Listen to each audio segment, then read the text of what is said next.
अनुच्छेद 343 से 351 तक भाषा को लेकर विशेष प्रावधान किए गए हैं। दरअसल जब संविधान निर्माता भाषाओं को लेकर चर्चा कर रहे थे तो उनके सामने सबसे बड़ा सवाल ये था कि क्या भारत में कोई राष्ट्रीय भाषा रखी जाए। बहुत से संविधान निर्माता हिंदी को राष्ट्रभाषा का दर्जा देना चाहते थे, लेकिन इसे लेकर विवाद हो रहा था।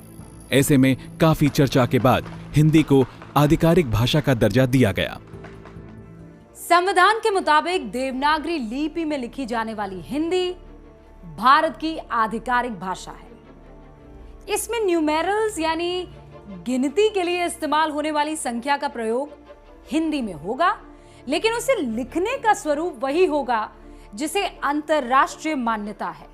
मतलब आधिकारिक रूप से हम 1 2 3 4 की बजाय 1 2 3 4 बोलते हैं, लेकिन उसे लिखा उस स्वरूप में नहीं जाता जो देवनागरी लिपि का स्वरूप है। उसे अंतरराष्ट्रीय रूप से लिखे जाने वाले स्वरूप में ही लिखा जाता है।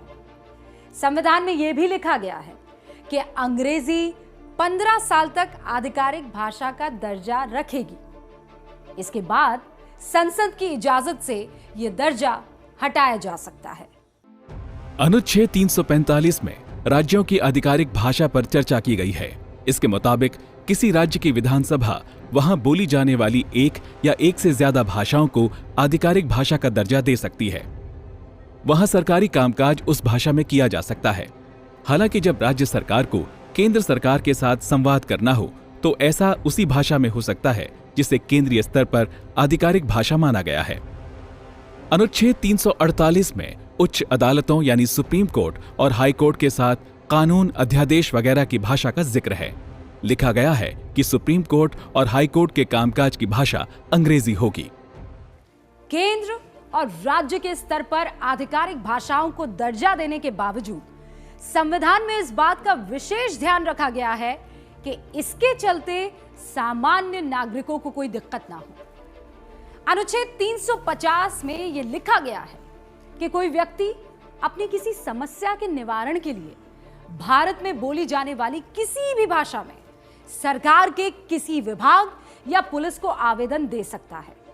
उसका आवेदन लेने से कोई भी विभाग ये कहकर मना नहीं कर सकता कि उसे जिस भाषा में लिखा गया है वो आधिकारिक भाषा नहीं है। भाषा पर चर्चा को विराम देने से पहले आखिरी बात संविधान की 8वीं अनुसूची की। इसमें 22 भाषाओं को मान्यता प्राप्त भाषा का दर्जा दिया गया है।